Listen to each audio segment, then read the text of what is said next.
देख रहे हैं अवाम के उठाए गए सवालात, हालत हाजरा पर तबसरों, तज्जियों, खबरों पर मुहित प्रोग्राम न्यूज लाइन रिदा सैफी के साथ।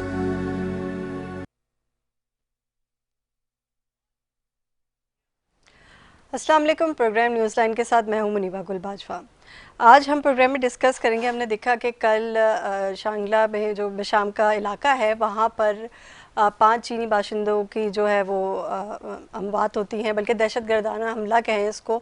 टोटल अमवात हैं 6, एक पाकिस्तानी ड्राइवर है और 5 चीनी बाशिंदे हैं। और उसके बाद जो है सिनेरियो थोड़ा सा चेंज नज़र आता है, सिक्योरिटी के हालात और भी हमें मुश्किलात नज़र आते हैं। हम पिछले काफ़ी दिनों से इस बात को बार बार पॉइंट आउट करते नज़र आ रहे हैं कि पाकिस्तान के इंटरनल सिक्योरिटी के हालात भी बहुत ख़राब हैं। और एक्सटर्नल सिक्योरिटी का जो मामला है वो ऑब्वियसली आपको सब पता है कि वो फ़ौज देखती है, उसकी निगरानी है, लेकिन इंटरनल सिक्योरिटी में भी हमें काफ़ी हद तक पाक फ़ौज का सहारा लेना पड़ा। इसी सिलसिले में आज एक बड़ा अहम इजलास भी हुआ, आला सतह का सिक्योरिटी इजलास हुआ। वज़ीर आज़म शहबाज शरीफ साहब ने जो है उस पर ख़िताब किया और उसके अंदर chief of army staff Syed Asim Munir भी थे, तमाम सूबों के वज़ीर आला भी थे, DIGs भी थे मौजूद। और उन्होंने एक मुश्तरका लाहे अमल बनाने की कोशिश की है और बल्कि कर भी रहे हैं। जैसे कि इजलास पर डिस्कस भी हुआ कि SOPs मौजूद हैं चीनी बाशिंदों के लिए, जितने चीनी इंजीनियर्स यहाँ काम कर रहे हैं, ख़ासतौर पे CPEC पे और दूसरे तरक्याती मंसूबों पे। इसी पे बात करेंगे। अपने मेहमानों का तारुफ जो है वो मैं आपसे करवाती चलूँ। मुझे स्टूडियो में ज्वाइन किया है आगा मसूद साहब ने, सीनियर सहाफ़ी हैं, सीनियर तज्ज़ियाकार हैं, उन्हें प्रोग्राम में वेलकम कहते हैं। इसके अलावा मुझे ज्वाइन करेंगी शमीम मुमताज़ टेलीफोन लाइन पे, रहनुमा पीपल्स पार्टी की। इसके अलावा हमें ज्वाइन करेगी समीना मतलूब साहिबा, मुस्लिम लीग नून से। सबसे पहले मैं आगा साहब के पास जाऊँगी। आगा साहब, आपके मैंने अभी रिसेंटली 2-3 आर्टिकल्स भी देखे जो आपने हालिया जो दहशतगर्दी के वाक़यात थे उन पर लिखे थे। आपने बड़ी अच्छी सजेशंस भी उसके अंदर दी, लेकिन कंटिन्यूसली हम ये देख रहे हैं कोई गैप नहीं आ रहा इसके अंदर और मुसलसल ये वाक़यात जो हैं वो बढ़ते जा रहे हैं, ख़ासतौर पर KP में और बलूचिस्तान में। देखिए, सबसे पहले तो मैं मुनीबा आपका बहुत शुक्रगुज़ार हूँ कि आपने मुझे दावत दी बात करने के लिए, और इसलिए भी शुक्रगुज़ार हूँ कि आपने मेरे कलमों का हवाला भी दिया जिस पर मैंने दहशतगर्दी के ख़िलाफ़ और उसके मैंने लिखे। मैं ये अर्ज़ कर रहा हूँ कि सबसे बड़ी बात मैं समझ रहा हूँ कि इनको जो ये दहशतगर्द हैं इनको स्पेस मिल रही है पाकिस्तान के अंदर। और आप पूछें मुझसे ये स्पेस कैसे मिलती है?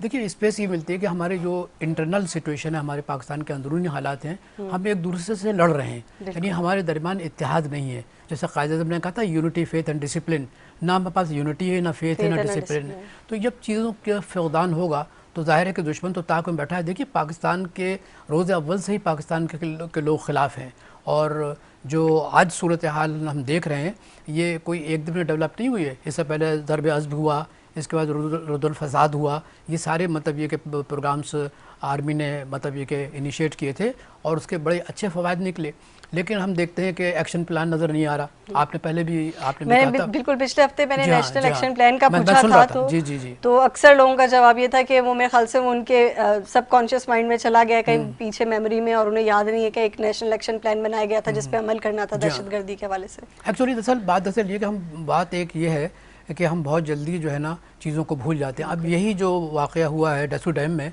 ये 2021 में भी हुआ था। उसमें 9 चाइनीज़ इंजीनियर्स और कारकुन मारे गए थे, जिसमें 4 पाकिस्तानी भी आए।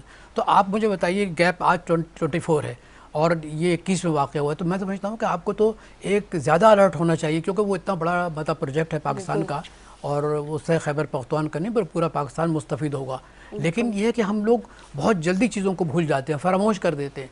तो चुनांचे यही वजह है कि जो उनको स्पेस मिलता है दुश्मनों को, वो सब पूरा फ़ायदा उठाते हैं। मैं तो आज भी इस बात पर बिलीव करता हूँ कि अगर हम चाहते हैं कि पाकिस्तान मुस्तहकम हो, हम चाहते हैं कि दहशतगर्दी पाकिस्तान से ख़त्म हो, जो मेरा ख्याल है कि हर पाकिस्तान की ख्वाहिश है, तो देखिए हमें आपस में यूनिटी में पैदा करने की।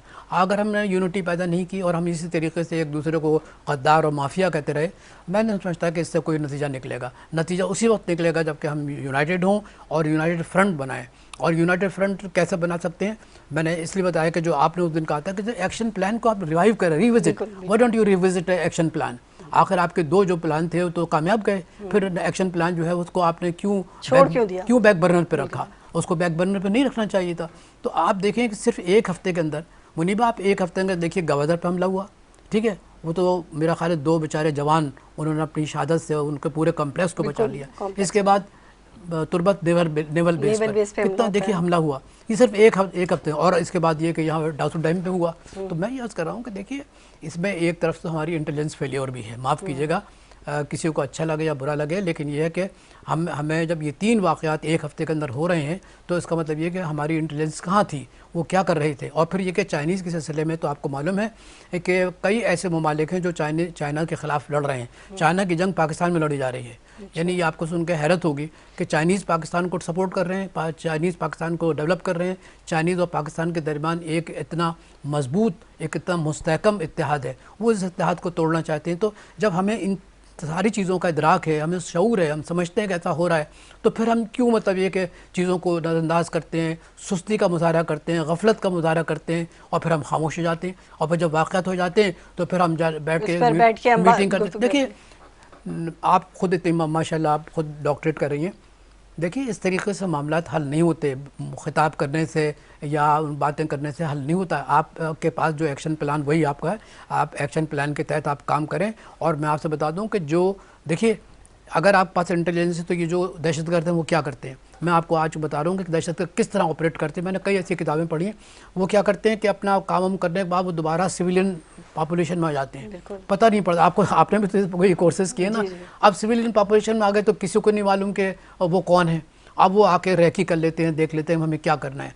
तो ये इनकी अगर इनके मुखबरी का निज़ाम अगर ये मजबूत कर लें, यानी कोई ऐसा निज़ाम बना लें जो इनके पास मौजूद है कि ये ऐसे लोगों पर निगाह रखें जो सिविलियन में आके मिल जाते हैं, फिर बाद में वही मतलब ये कि इत्तला करते हैं, चाहे BLO को करें, चाहे तहरीक तालिबान पाकिस्तान को करें, चाहे गुल बहादुर के ग्रुप को करें, किसी को करें, लेकिन वो करते हैं और फिर उस पर एक्शन भी हो जाता है।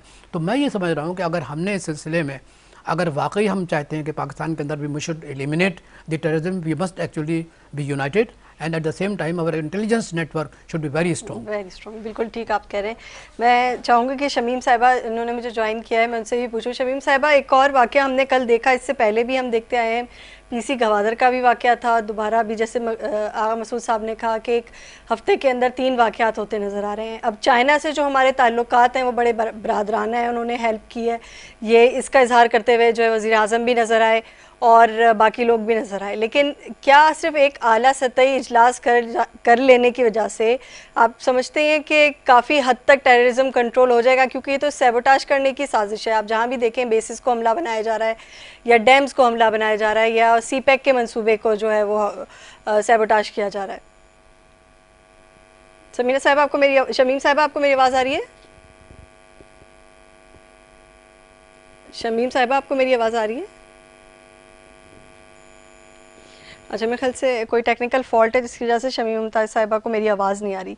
मैं यही पूछना चाह रही थी, गुफ्तगू का सिलसिला आगे बढ़ाते हैं कि हम इनको टेररिस्ट कहते हैं कि हम ये टेररिस्ट हैं और ये टेररिज्म कर रहे हैं, ठीक है। अब फिर हम कुछ थोड़ा सा ज़रा पीछे जाते हैं, हम इमरान खान साहब के दौर में जाते हैं जहाँ उन्होंने तालिबान से मुज़ाकरात किए और फिर बहुत सारे तालिबान चले गए। अब ये वही तालिबान हैं जो कि वापस आ रहे हैं और सारी दहशतगर्दी की कार्रवाइयों में हिस्सा ले रहे हैं। तो सबसे बड़ा एक ड्रॉबैक मुझे ये नज़र आता है। दूसरा ड्रॉबैक जिसका मैं जिक्र करूँगी वो ये है कि इन्होंने नेशनल एक्शन प्लान बनाने के बाद उस गवर्नमेंट ने अभी तक इसको रिवाइव नहीं किया दोबारा, उन पॉइंट्स को, उन पे अमल भी नहीं किया। आपको क्या लगता है कि उन पॉइंट्स में से चंद पॉइंट्स भी अगर हम कवर कर पा जाते अच्छे तरीके से तो आज हमें ये वाले हालात ना देखने पड़ते? देखिए आप सही फरमा रही हैं। देखिए मैं आपसे अर्ज़ कर रहा हूँ कि देखिए हमारी जो तरजीहात है ना, वो हमारी तरजीहात जो हैं वो चाहते हैं किसी को नीचे करके, है ना, हम खुद आगे आ जाएं। देखिए मैं आई एम सॉरी, हमें गुफ्तगू जो करनी चाहिए वो पाकिस्तान के मफाद में करनी चाहिए, आवाम के मफाद में करनी चाहिए। हम आपस में लड़ रहे हैं। अब एक्शन प्लान में मेरा ख्याल है कि हमें और आपको जिस तरीके से हम अपना सजेशन देते रहते हैं उनको तो फ़ौरन उस पर अमल करना चाहिए था, लेकिन अमल नहीं हो रहा। जब अमल नहीं हो रहा तो आप देखें क्या किसी मुल्क में एक हफ्ते के अंदर इतने बड़े वाक़यात हो जाएँ और इस तरीके से लोग बने। देखिए मैं चीन का जो बयान पढ़ रहा था, मैं जब आ रहा था आपके पास, आप देखिए कितना मतलब कि they are very sorry and they are extremely depressed कि भाई ये क्यों हो रहा है ऐसा। और ये कि अगर ये वाक़यात मुसलसल होते रहे और चीन आपको मुसलसल आपको बताते रहते हैं कि आपको ये करना चाहिए, ये करना चाहिए, चाइनीज़ की इंटेलिजेंस अपनी काम कर रही है पाकिस्तान के अंदर, तो अगर आप इस हद तक मतलब ये कि चाइनीज़ की बातों पर आप अमल पैरा नहीं हो रहे तो आप मुझे बताइए कि फिर क्या होगा फिर मतलब ये कि फिर यही होगा कि ये टेररिस्ट जो है मजीद आगे अपनी कार्रवाई करेंगे। अच्छा, खाली ये नहीं है कि जैसे अब हम बेशाम का वाकया कल का ले लें कि ये जो गाड़ी पे खुदकुश हमला हुआ, इसके अलावा भी हम देखा कराची यूनिवर्सिटी में भी आपने देखा होगा कि वो जो वो हुआ था उसमें भी चाइनीज को टारगेट किया गया था। पीसी गवादर में भी चाइनीज़ को टारगेट किया गया था। कराची में आपको याद होगा कराची कॉन्सुलेट में इनको टारगेट किया गया था। उसके बाद इन्होंने बड़ी सख्त किस्म की एसओपीज़ बनाई थी लॉ इन्फोर्समेंट एजेंसी से, लेकिन वो एसओपी जो है वो काम करती हुई कहीं नज़र नहीं आ रही। उसका शायद एक वजह तो ये हो सकती है कि इंटेलिजेंस फेलियर है बिल्कुल, या आपकी जो ह्यूमन इंटेल है वो इतने अच्छे तरीके से काम नहीं कर रही है कि आपको पता चले। क्योंकि हमेशा ये होता है टिप्स मिलती हैं, अब बहुत बड़े बड़े इस तरह के जो दहशतगर्दी के वाक़यात हैं जिन्हें रोका गया होने से पहले टिप्स की वजह से, क्यों इन इलाकों में क्यों नहीं जो है वो इंटेलिजेंस का नेटवर्क इतना स्ट्रॉन्ग, खासतौर पे केपी और इन जगहों पर कि जहां आपको पहले से ही पता हो कि कोई इस तरह का दहशतगर्दी का वाक़या होने वाला है। देखिए बात असल ये है कि मैंने आपसे बताया ना कि सिर्फ पाकिस्तान की इंटेलिजेंस जो है ना वो काम नहीं कर रही है, बल्कि चाइनीज़ इंटेलिजेंस भी है। मतलब ये कि यहाँ पर अमेरिकन इंटेलिजेंस भी है, मतलब जो बता, लेकिन इन लोगों से उम्मीद रखना, मतलब ये कि अमेरिकन से उम्मीद रखना कि साहब वो आपकी भलाई के लिए कोई काम करेंगे, करें ना करें, लेकिन ये कि कम से कम चाइनीज़ एक्टिव हैं। अच्छा, सिर्फ मुझे ये बता दें कि सारे जो अभी हमने जिक्र किया दहशतगर्दी के वाक़यात का, इसका बेनिफिशरी कौन है? कौन सा मुल्क आपको लगता है कि बेनिफिशरी है या कौन सी तंजीम? देखिए बहुत अच्छा आपका सवाल है, वैसे वेरी गुड क्वेश्चन। देखिए सबसे ज़्यादा जो फ़ायदा पहुंचेगा वो हिंदुस्तान को पहुंचेगा, दूसरा पहुंचेगा अफगानिस्तान को पहुंचेगा, क्योंकि ये लोग जो है ना वो अफगानिस्तान नहीं है जिस पर कि पाकिस्तान ने मदद कर इनके दोहा मज़ाकरात कराए थे, और दोहा मज़ाकरात की वजह से इनको इक़्तिदार मिला, वरना अमेरिका तो नहीं जाने वाले थे। तो ये पाकिस्तान की सारी मदद थी, पाकिस्तान का ताउन था, पाकिस्तान का जो शौरी जो उनके तजुर्बे थे वो उन्होंने इनको दिए। अब ये जो है ना बदल गए हैं, अब इनको मुख्तलिफ ममालिक से पैसे मिल रहे हैं। अच्छा, मुख्तलिफ ममालिक क्यों पैसे देते हैं? बात चलिए इसराइल भी तो आपके अगेंस्ट में है ना। इसराइल जो है ना उसके आप बिन गोरियान ने जो पहला सदर था उसने ये कहा था कि हमारे लिए जो सबसे ज़्यादा तकलीफदेह मुल्क है वो पाकिस्तान है। फिर नेतन्याहू ने कहा कि पाकिस्तान हमारे लिए जो है ना वो is a pain in the neck. तो मैं ये समझ रहा हूँ कि जब हमें ये मालूम है कि ये ममालिक जो है हमारे ख़िलाफ़ हैं और इनके कारिंदे पाकिस्तान के अंदर किसी न किसी उन्वान से मौजूद हैं, पैसे के ज़रिए मौजूद हैं या किसी और ज़रिए मौजूद हैं, तो हम उनके ख़िलाफ़ कार्रवाई करने में हम क्यों देर करते हैं? और ये कि देखिए जब तक कि आपका मुखबरी निज़ाम, मतलब ये कि इंटेलिजेंस निज़ाम जो है ना वो मजबूत नहीं होगा, ये काम करते रहेंगे, ये कपड़े बदल के फ़ौरन मतलब आवाम में शामिल हो जाएंगे, फिर रैकी करेंगे और फिर अपना काम दिखलाएंगे। तो मैं ये अर्ज़ कर रहा हूँ कि देखिए एक्शन प्लान था, वाहिद वो प्लान था जिसके ज़रिए हम अपना बहुत सी चीज़ों को सेव कर सकते थे। हम उन दहशतगर्दों को गिरफ़्तार कर सकते थे, पकड़ सकते थे, उनको कानून के सामने ला सकते थे। लेकिन अब ऐसा लगता है कि एक हफ्ता आप पढ़ें, एडिटोरियल पढ़ें, गैर ममालिक में जो अखबार छप रहे हैं, न्यूयॉर्क टाइम का पढ़ें आप एडिटोरियल, कि देखिए एक हफ्ते में इतने बड़े वाक़यात हो गए और इसके बाद ये कि सिर्फ हम लोग खिताब कर रहे हैं। भाई खिताब करने से नहीं होगा, आप ये देखिए। अच्छा, फिर जिम्मेदारी आती है पाकिस्तान के आर्म फोर्सेस पर कि भाई ये इनकी जिम्मेदारी है, लेकिन आप जो आपस में लड़ रहे हैं, जो आपस में वो पॉलिटिकल जो लोग लड़ रहे हैं, डिसयूनिटी कर रहे हैं और स्पेस दे रहे हैं दुश्मन को, तो फिर वो किस ज़मीरे में जाता है? क्या सारा काम जो है ना वो आर्मी करे? अब आपकी भी तो जिम्मेदारी होती है ना, आप क्या करें? आपने अपने अंदर से दूसरी जो है वो आपकी लॉ इन्फोर्समेंट एजेंसीज हैं, वो क्या कर रही हैं? उनके लिए एक बड़ा सवाल बनता है। मैं यहाँ कुछ फैक्ट्स एंड फिगर्स शामिल करना चाहूँगी आपकी इजाज़त से साहब, कि 2022 में कालादम तहरीक तालिबान पाकिस्तान के साथ जंग बंदी के माहिदा ख़त्म किए जाने के बाद पाकिस्तान में दहशतगर्दी में इजाफा जो देखा गया और 2 साल के अंदर 1560 वाक़यात। एग्जैक्टली यही 1560, आज का ह्यूज फिगर 1560। और इसके अलावा इस दौरान कानून नाफिज करने वाले इदारों से ताल्लुक़ रखने वाले जो है 593 और जो शहरी हैं 263 शहरी भी शहीद हुए इसके अंदर। अच्छा, अब और थोड़ा सा हम 2023 की बात कर लेते हैं कि रिपोर्ट के मुताबिक जो 1 अगस्त 2023 में मुल्क में दहशतगर्दी के 824 वाक़यात हुए, जिसमें सिक्योरिटी फोर्सेस के 367 अहलकार और 167 दीगर अफराद जो हैं वो शहीद हुए, जबकि 845 और 372 अफराद जो हैं वो ज़ख्मी हुए। अब ये जो फिगर है इसको देख के तो नहीं लगता कि हम, मतलब अगर ये मैं किसी से, मैं और आप बात करें, लेकिन मैं किसी थर्ड पर्सन से बात करूं, किसी और मुल्क के बंदे से बात करूं और मैं इसको बताऊं कि ये फैक्ट्स एंड फिगर्स हैं, हमारे यहाँ ये हो रहा है, वो तो कहेंगे तो आप जंग की कैफियत में रह रहे हैं, आपके शायद मुल्क के अंदर जंग हो रही है। क्योंकि इतने वाक़यात का बढ़ जाना और इतना ज़्यादा जो है वो इन्फिल्ट्रेट कर जाना दहशतगर्दी का दोबारा से हमारी रूट्स के अंदर, ये इंतहाई ख़तरनाक है। आप क्या कहेंगे कि हम जो है क्या क्या कोशिश कर सकते हैं? जैसे हमने नेशनल एक्शन प्लान की बात की, उसी के नज़रिए में आपने 2 दफ़ा एक बात मुझसे ये की कि वो जो लोग रैकी करते हैं, जो आपके अंदर घुस जाते हैं और शामिल होते हैं, वो सिविलियंस की तरह रहते हैं, बल्कि पूरी फैमिली रह रही होती है, बीवी बच्चे उनके सब रह रहे होते हैं। इसी तरह जो फैसिलिटेटर्स होते हैं वो यही काम कर रहे होते हैं बेसिकली। तो उसी नेशनल एक्शन प्लान के एक सब कॉज में ये था कि जब भी आप घर किराए पे देंगे, आप उनका शनाख्ती कार्ड और करीबी पुलिस स्टेशन से जो एक एफिडेविट बनाते हैं, आप उनको इंदराज करवाएंगे ताकि आपको पता हो कि आपके किराए के मकान में कौन है। उससे काफ़ी फ़ायदा हुआ था। लेकिन अभी रिसेंटली जो एक सर्वे किया गया है उसके अंदर दोबारा वो चीज़ ख़त्म कर दी गई है। अब लोग दोबारा वैसे ही मकानात किराए पे दे रहे होते हैं, दुकानें किराए पे दे रहे होते हैं और पुलिस को इन्फॉर्म नहीं करते जो रेलिवेंट थाना होता है। ये एक सबसे बड़ी मिस्टेक है और ये बहुत ही मतलब रूट कॉज चीज़ है कि आप अगर यहाँ से पकड़ना शुरू करेंगे तो आप अपर लेवल तक पकड़ सकते हैं। सही बात है। देखिए, आपने एक जो फिगर्स पेश किए हैं ना, ये बिल्कुल सही फिगर है। अभी मैं जो अखबार पढ़ रहा था उसके अंदर भी कुछ ऐसी किस्म की फिगर्स हैं। देखिए, होता ये है कि मुनीबा, आप अंदाज़ा लगाइए कि हम असेंबली में बैठ के मतलब ये कि हम जो गुफ्तगू करते हैं, आप बताइए कि उसके क्या असरात होते हैं। परसों जो गुफ्तगू हुई है, आप यकीन करें, मैं तो समझ रहा था कि कहीं लोकसभा में तो गुफ्तगू नहीं हो रही। एक साहब गुफ्तगू कर रहे थे, कहने लगे हम लोग शुमाली वज़ीरिस्तान के लोग थे जिन्होंने कश्मीर, आज़ाद कश्मीर को बचाया, उसको हमने आज़ाद करवाया, और फिर दीगर उन्होंने तनकीद भी की उन लोगों पे। तो आप मुझे बताइए कि जब असेंबली में इस किस्म की गुफ्तगू हो, कोई रोकने वाला ना हो, what message you want to give to the people of Pakistan and what message you want to give to all over the world? You want to give the message कि look, we are a divided nation, it's a divided house, जिसमें कोई किसी किस्म की तंजीम नहीं है, किसी किस्म का कोई गुफ्तगू का कोई म्यार नहीं है, कोई रोकने वाला नहीं है। मुझे तो हैरत है अयाज सादिक पे कि वो किस तरीके से बैठे रहे और ये सारी गुफ्तगू होती रही।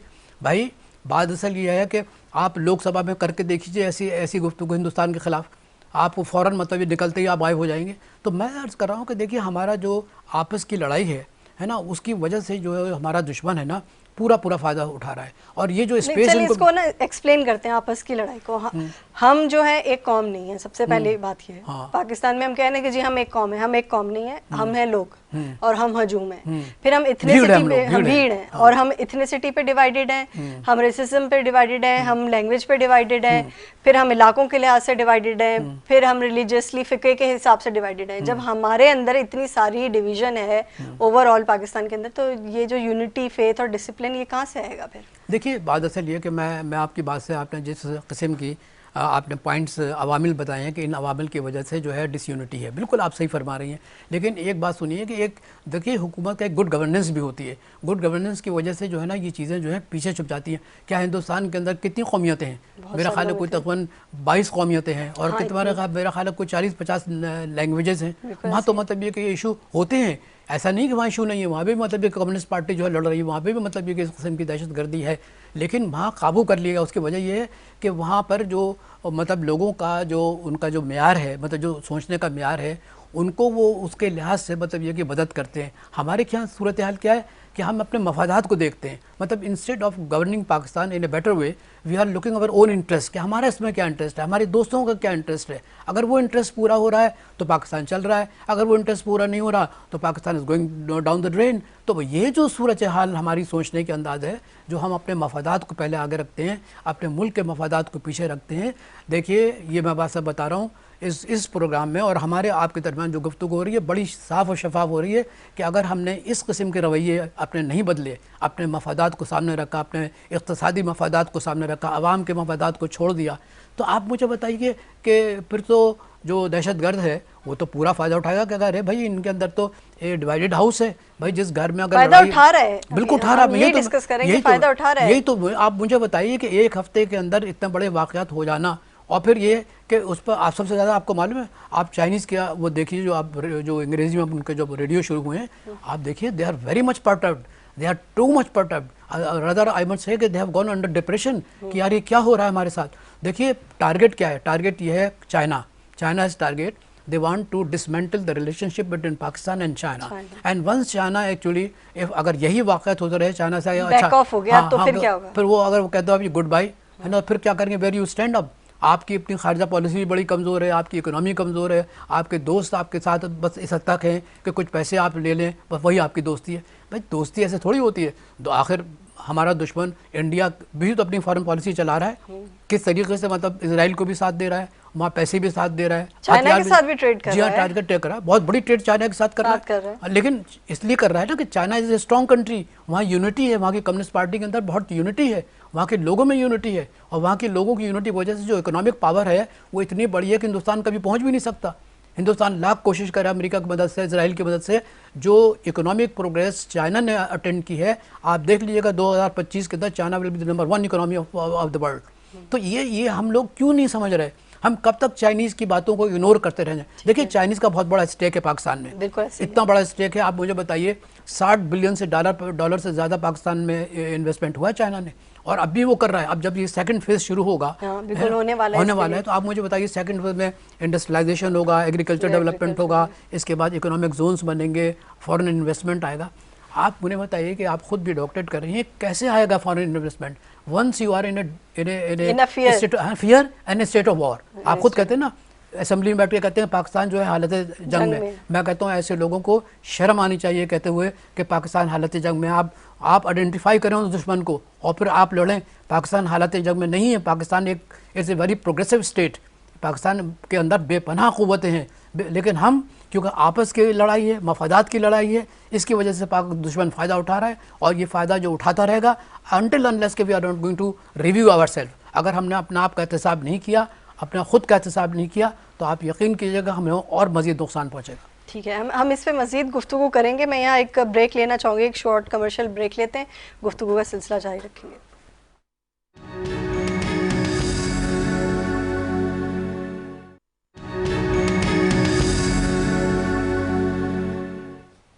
Welcome back. ब्रेक पे जाने से पहले मैं आगा साहब से बात कर रही थी इसी पे बिशाम के वाक़े पे, जहाँ पे चाइनीज़ इंजीनियर्स को दहशतगर्दी का निशाना बनाया गया और 5 चाइनीज़ इंजीनियर्स जो है वो उनकी डेथ हुई है। उसके साथ जो है एक ड्राइवर था, पाकिस्तानी ड्राइवर था, उसकी भी डेथ हुई है।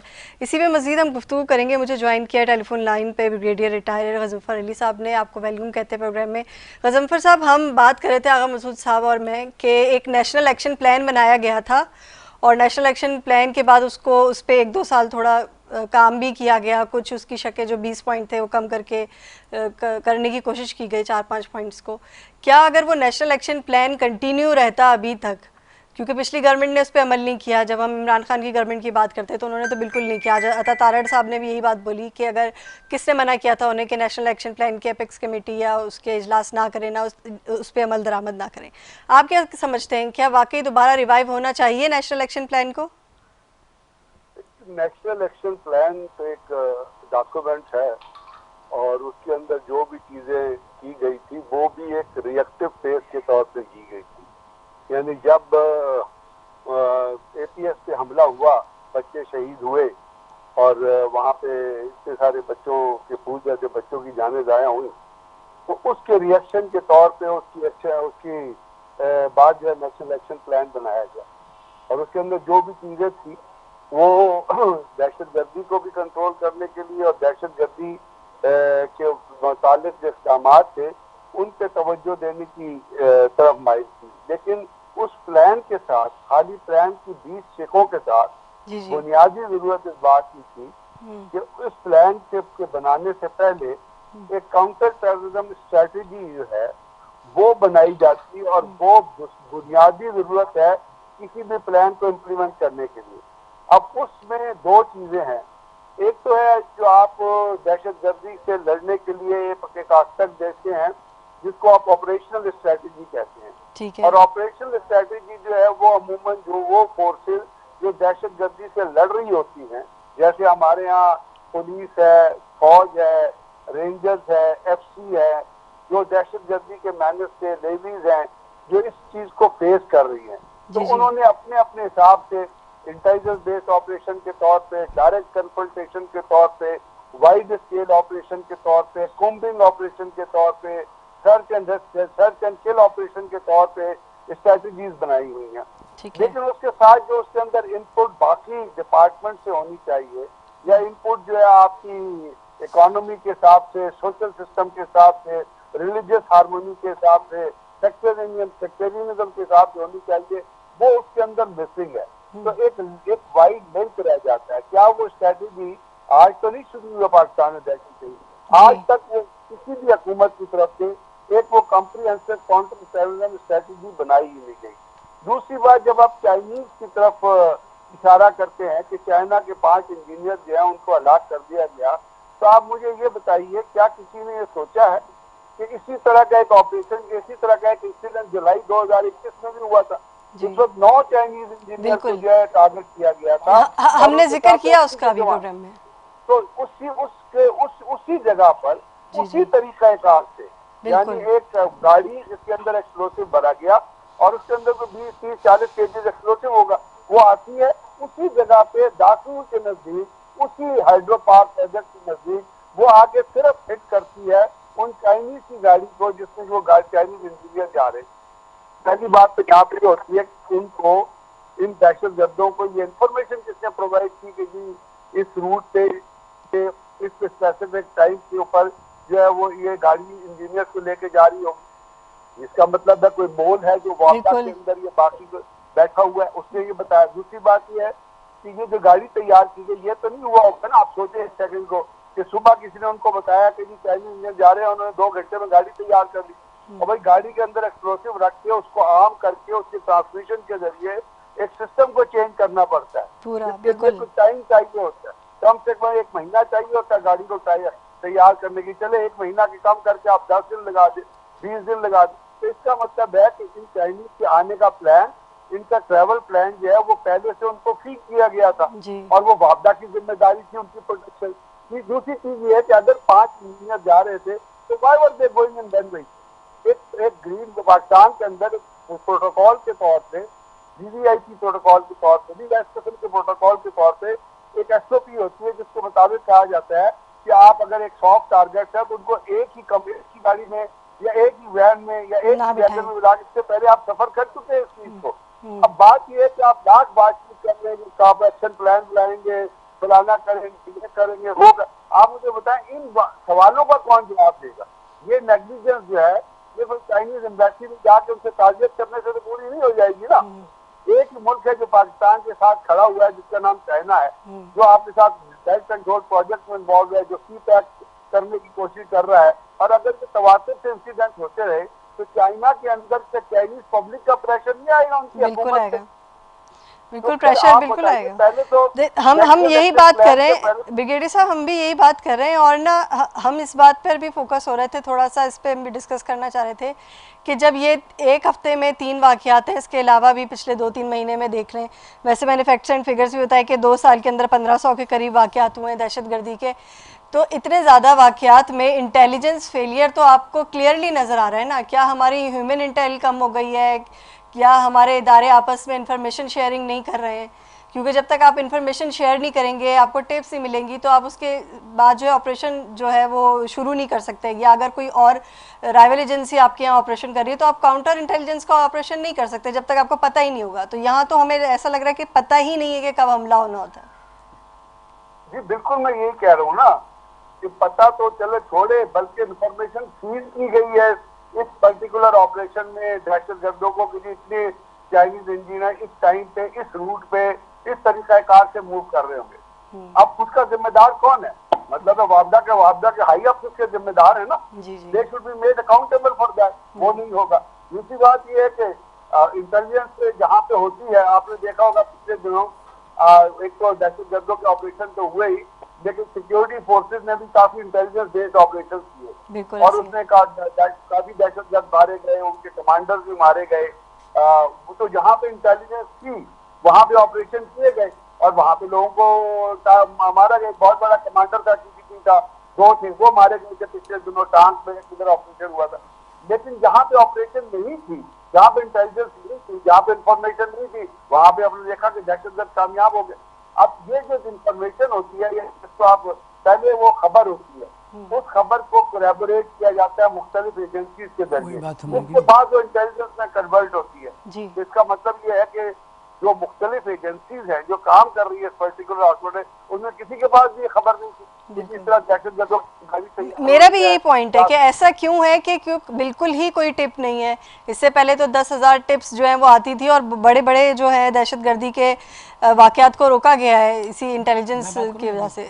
आप भी कुछ कहना चाह रहे हैं, आपकी बात। देखिए ब्रिगेड साहब, जो आप बात कर रहे हैं, मैंने मुनीबात से यही बात की थी, हम लोगों ने इसको बड़ा डिटेल डिस्कस किया है। देखिए हमारी जो एक तो ये है कि पाकिस्तान के बारे में ये कहना कि हालत जंग में, चलिए एक दफ़ा ये भी मंजूर कर लें, लेकिन आपस की जो लड़ाई हो रही है हमारे सियासतदानों के दरमियान, वो दुश्मन को स्पेस दे रहा है और उसकी वजह से वो फ़ायदा उठा रहे हैं और फ़ायदा और उठाते रहेंगे। क्योंकि देखिए जब तक कि हमारे आपस के अंदर यूनिटी नहीं होगी, जैसे कायदे ने फरमाया था यूनिटी फेथ डिसिप्लिन, तो फिर हम कब कैसे लड़ सकते हैं? हम लोग खुद आपस में लड़ रहे हैं।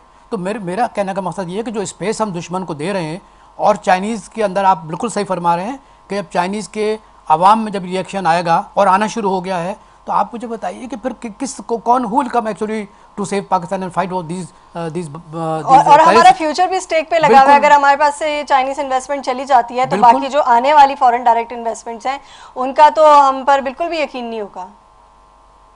जब चाइनीज के $65 बिलियन का प्रोजेक्ट है सीपैक जो है, जी जी, जिसके अंदर स्पेशल इकोनॉमिक जोन बन रहे हैं, गवादर का एयरपोर्ट डेवलप हो रहा है, गवादर के जीपीए पे अटैक हुआ। अब बात यह है कि चीज याद रखिएगा कि जब भी आपके यहाँ वीक गवर्नमेंट या वीक इंफ्रास्ट्रक्चर होगा या गवर्नेंस मजबूत नहीं होगी, तो जैसे अभी आगा साहब ने कहा ना, उसमें स्पेस मिलती है एंटी स्टेट एलिमेंट को खेलने की। एक चीज, दूसरी चीज है कि पाकिस्तान की एक ट्रेजेडी इस वक्त ये है, जो मैं समझता हूँ प्रैक्टिकल पॉसिबल मुसीबत है या प्रैक्टिकल हैंडीकैप है, वो ये है कि पाकिस्तान के अंदर जो दहशतगर्दी के वाकयात जितने हो रहे हैं, वो उनकी प्लानिंग जो है, पाकिस्तान ज्यादातर प्लानिंग जो है पाकिस्तान से बाहर अफगानिस्तान के अंदर की करके इम्पोज की जा रही है। अब उसके अंदर कोई स्टेट रूट तलाश नहीं करना, क्योंकि अफगानिस्तान में हो रही है तो पता नहीं।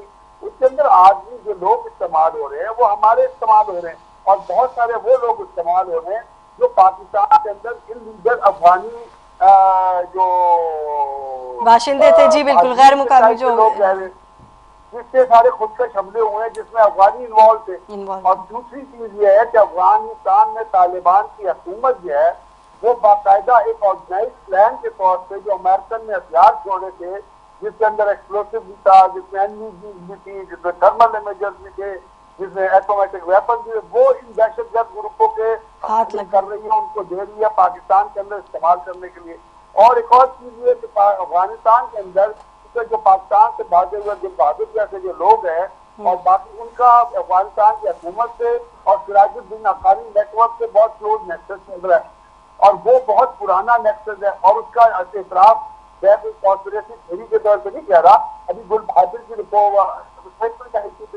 के बाद कि आज ये जो हमला है जिसमें वो काशिफ शहीद हुए, और इसके पहले जो पंजूर में हमला हुआ था वो BLA ने कराया था, रिपोर्ट आई थी। अब BLA, BRA, BNA जो है ये बलूचिस्तान के अंदर, ये तालिबान का जो हैंडल है, इनका एक नेक्सस अफगानिस्तान के अंदर काबुल के पुलचरखी के नजदीक मौजूद है। वहां पे इनकी ये तमाम के तमाम एसेट जो है वहां जाके रहते, तमाम के तमाम इनके लोग भाग के वहां पना लेते, और वो जो कैंप है, वो जो लोकेशन है, वो अफगान हुकूमत की नजर में है। वो जानते हैं कि वहां पे इनके लोग पाकिस्तान से जाके जो दहशतगर्द है वो पनाह नजीन है, वो बस ट्रेनिंग देते, वो उनके खिलाफ कोई ऑपरेशन नहीं करते।